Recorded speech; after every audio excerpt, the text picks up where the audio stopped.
एक बहुत बड़ा राज्य था जिसका राजा बहुत ही शक्तिशाली और दयालु था, लेकिन वो बूढ़ा हो चुका था।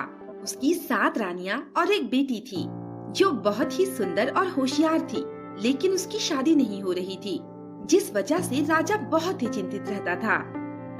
मेरी बेटी अब जवान हो गई है, उसके अलावा मेरी कोई संतान भी नहीं है।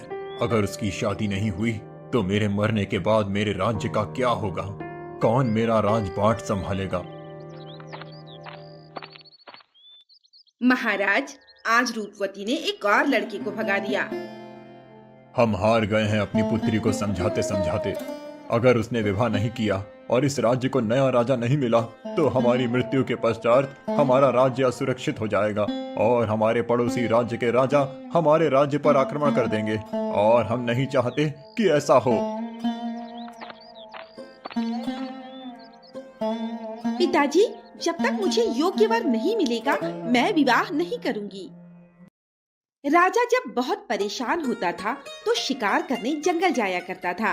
राजा उस दिन भी शिकार करने जंगल गया। आज एक भी शेर नहीं मिला, लगता है जंगल के और अंदर जाना पड़ेगा।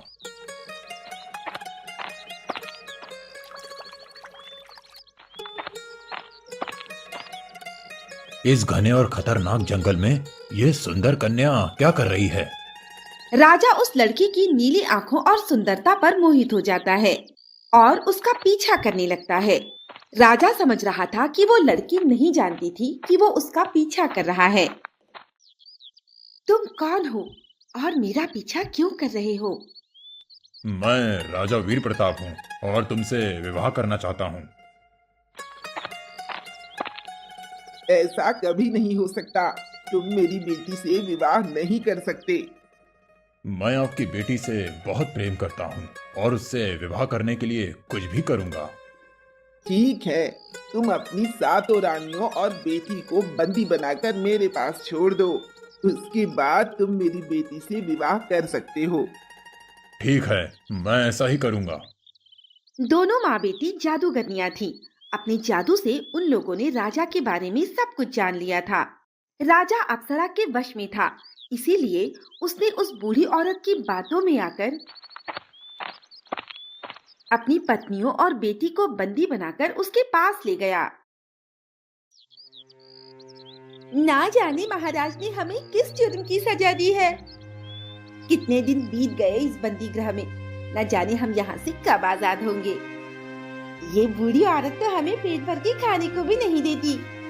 हाँ, ऐसा ही रहा तो हम बहुत जल्द ही भूखे मर जाएंगे। ऐसा कुछ नहीं होगा, मैं आप सबको यहाँ से आजाद करवाऊंगी। तुम सब यहाँ से कभी आजाद नहीं हो सकती। ये लो, आधी रोटी खाओ।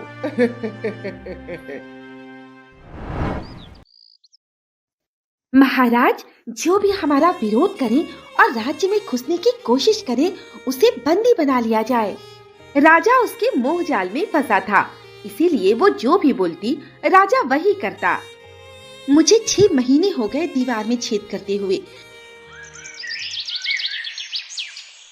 बेटी, तूने दीवार में छेद कर दिया।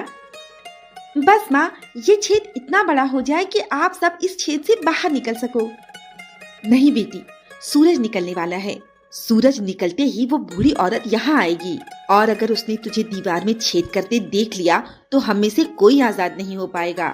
तू हम सब में सबसे दुबली है, इसीलिए तू सिर्फ इतना बड़ा छेद कर कि तू बाहर निकल सके।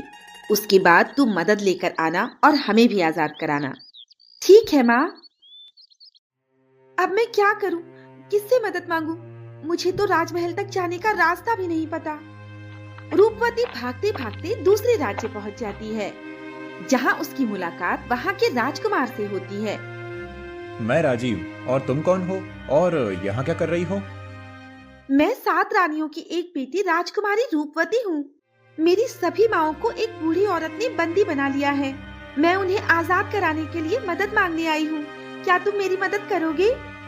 मैं एक शर्त पर तुम्हारी मदद करूंगा। तुम्हें मुझसे विवाह करना होगा। हाँ ठीक है, मैं अपनी माँओं को आजाद करवाने के लिए तुमसे विवाह करने के लिए तैयार हूँ, लेकिन मैं तुमसे विवाह तभी करूँगी जब तुम उन्हें आजाद करवाओगे। ठीक है, मुझे उस बूढ़ी औरत के पास ले चलो।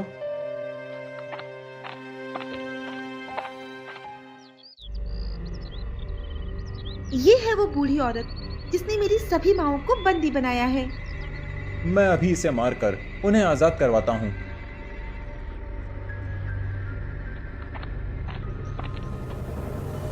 तू कौन है और तू क्या चाहता है?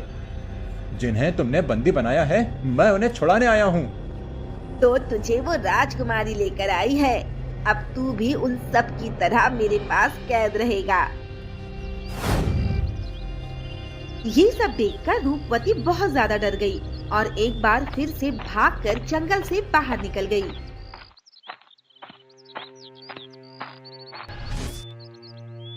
अब मैं क्या करूंगी? उस बूढ़ी औरत से छूटी तो इन सैनिकों ने मुझे पकड़ लिया। मेरी वजह से वो राजकुमार भी उसकी कैद में है। वो सैनिक उसी राज्य के थे जो उसे उसके पिता के सामने ले जाते हैं। महाराज, ये लड़की हमारे राज्य की सीमा में घुसने की कोशिश कर रही थी। हम इसे बंदी बनाकर आपके सामने लाए हैं। इस लड़की को कैद खाने में डाल दो। पिताजी, मैं रूपवती, मैं आपकी बेटी हूँ। आपने मुझे पहचाना नहीं? मेरी कोई बेटी नहीं है, इसे ले जाओ यहाँ से। तुम्हारे पिता उस बूढ़ी औरत के वश में है, जिसकी कैद में तुम और तुम्हारी सभी माएं हैं। जब तक उसका जादू नहीं टूटेगा, तुम्हारे पिताजी किसी को नहीं पहचानेंगे। तुम कौन हो और ये सब कैसे जानती हो? मैं अपने पिताजी को उस बूढ़ी औरत की जादू से कैसे मुक्त कराऊं? उसके लिए तुम्हें सोमरस तालाब का पानी लाना होगा, जिसे पीने के बाद तुम्हारे पिता उस जादू से मुक्त हो जाएंगे। वो तालाब दक्षिण दिशा में घने जंगलों के बीच है।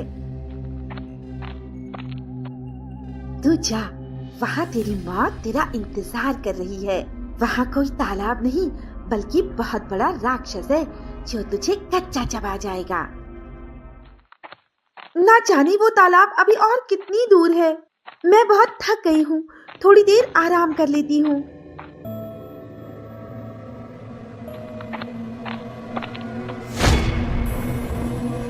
मुझे छोड़ दो, मुझे छोड़ दो। मैंने तुम्हारा क्या बिगाड़ा है?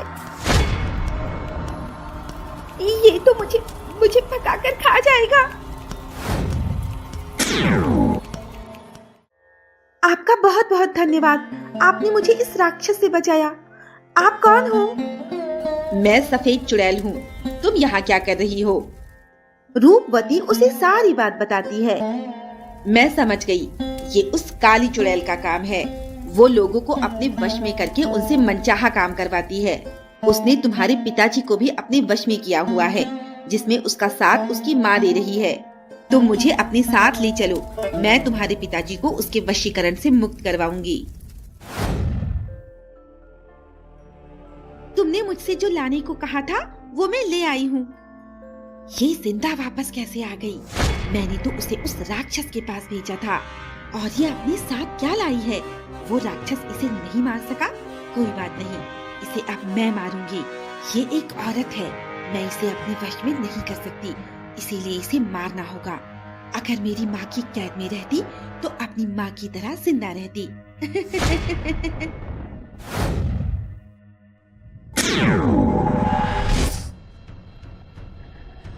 सफेद चुड़ैल, यही है वो जिसने मुझे वहाँ पर भेजा था। इन दोनों को पकड़ लो। मुझे रस्सियों में किसने बांधा? किसकी इतनी हिम्मत हुई? मुझे अभी आजाद करो। पिताजी, आप इस औरत के वश में थे और वही कर रहे थे जो ये औरत करने को कह रही थी। रूपवती अपने पिता वीर प्रताप से अप्सरा के बारे में सब कुछ बता देती है और वीर प्रताप और सफेद चुड़ैल को उस बूढ़ी औरत के पास ले जाती है, जहां उसकी सातों माएं और राजकुमार राजीव कैद थे। सफेद चुड़ैल उसे भी पत्थर की मूर्ति बना देती है और उन सभी को आजाद करा देती है। बेटी, तुमने हम सबको इस जादूगरनी से बचा लिया। बेटी, अगर तुम नहीं होती तो हमारे राज्य का क्या होता? तुम 7 माओं की एक बहादुर बेटी हो। अपने वचन के अनुसार राजकुमारी रूपवती राजकुमार राजीव से विवाह कर लेती है। इस प्रकार वीर प्रताप चिंता मुक्त हो जाते हैं।